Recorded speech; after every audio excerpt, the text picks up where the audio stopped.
السلام عليكم يا شباب. من هنا من شارع عرابي او عزبة المطار قدام محطة القطار. يوم جديد اهي المحطة الجديدة بتاعتنا.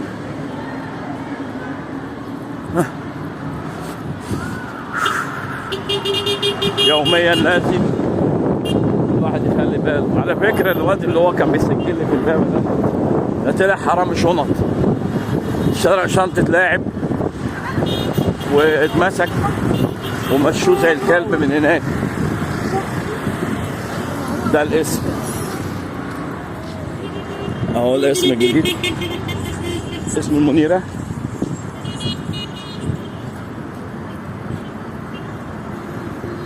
باجرانا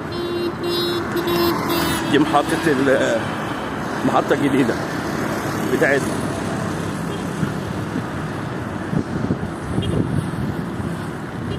شارع عرابي المنيرة بقت ما شاء الله امبابة، بقت جميلة جدا يا شباب.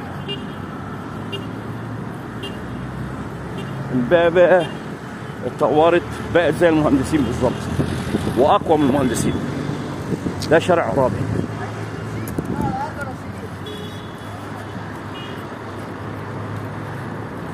يلا نكمل شوية كده.